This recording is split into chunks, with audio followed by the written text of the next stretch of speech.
Welcome back to channel guys India एक growing country है और इस कंट्री की ग्रोथ बैंक पर डिपेंड है। हम ट्रेडिंग स्ट्रेटजी में एक ही बात करते हैं कि लार्ज कैप या मिड कैप में ट्रेड करो, अच्छी कंपनी में ट्रेड करो और आपको काफ़ी अच्छा बेनिफिट मिलेगा लॉन्ग टर्म में। 25 या 30% का गेन अगर आपको मिल जाए शॉर्ट टर्म में तो मेरे हिसाब से एक बढ़िया अपॉर्चुनिटी मिलती है। यहाँ पर मैं बात कर रहा हूँ इंडिया की थर्ड लार्जेस्ट बैंक जो कि है Kotak Mahindra bank. First number पे ICICI बैंक, सेकंड पे और फर्स्ट पे है HDFC बैंक। अभी हम बात करने वाले हैं कोटक महिंद्रा बैंक के बारे में, जो कि हम सबको पता है कोटक महिंद्रा बैंक इंडिया की लीडिंग बैंक है। और अगर हम डेटा की बात करें 37% कंपनी ने मार्केट ने इसकी वैल्यूएशन दे रखी है। और गाइस दूसरी बात, जो रिटर्न ऑन इक्विटी और रिटर्न पर कैपिटल एम्प्लॉयड है वो बैंक में ऑलवेज कम ही होते हैं।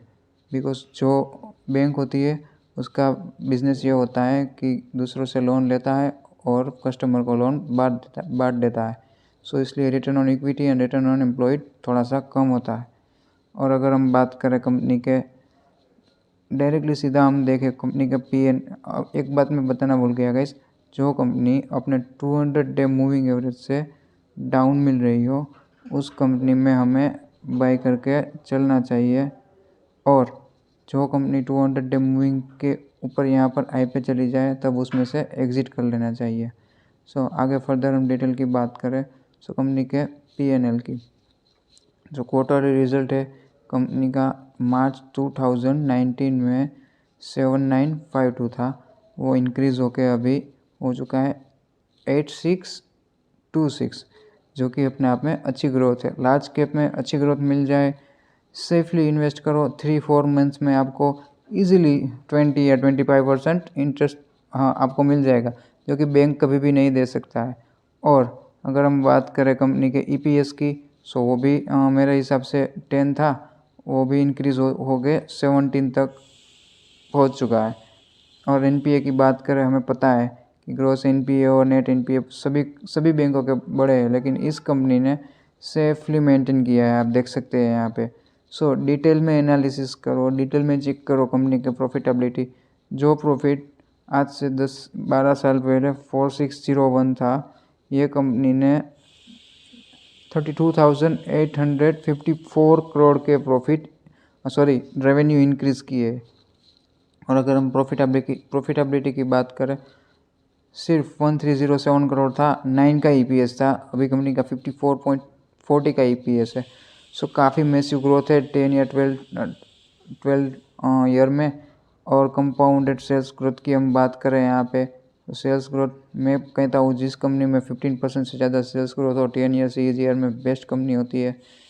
और हम कंपाउंडेड प्रॉफिट ग्रोथ की अगर हम बात करें, कंपाउंडेड प्रॉफिट ग्रोथ यहाँ पे जिस कंपनी में 15% या 20% के आसपास हो, 10%, वो बेस्ट माना जाता है मेरे हिसाब से। वो कंपनी के प्रमोटर काफ़ी अच्छे होते हैं। अगर हम बात करें स्टॉक के CAGR की, कंपनी ने इस साल नेगेटिव रिटर्न दिया है, बिकॉज हम सबको पता है कि अभी ये जो कोरोना की एक वेव गई और दूसरी बात ये रशिया यूक्रेन का क्राइसिस आ गया। इसके कारण थोड़ा सा दिक्कत भरा माहौल सभी कंपनी में हो रहा है, लेकिन कंपनी का कैश फ्लो पॉजिटिव है यहाँ पे।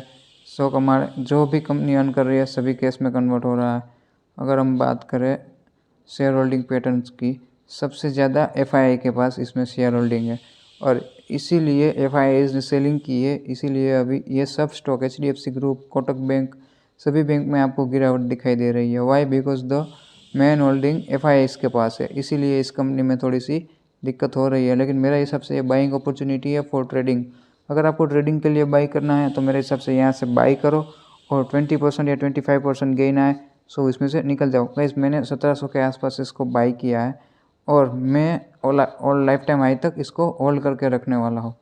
अगर हम बात करें कंपनी के अदर रेशियोज़ की, प्लेजिंग परसेंटेज 0 है, सेल्स ग्रोथ 5 ईयर की CAGR 9% है, प्रॉफिट ग्रोथ 23% है गाइस। बेस्ट है मेरे हिसाब से। कोटक बैंक मेरी फेवरेट बैंक है ट्रेडिंग के लिए। मैंने कितनी बार कोटक बैंक से ऐसी प्रॉफिट कमाया है, छोटे छोटे प्रॉफिट। और लॉन्ग टर्म में भी मेरे पास कोटक बैंक ही है। जब भी 200 डे मूविंग एवरेज पे आता है तब मैं इसमें एवरेज करके आगे चलता हूँ। अब बात करें हम आगे कंपनी के चार्ट की, सो हम एक बार चार्ट को चेक कर लेते हैं।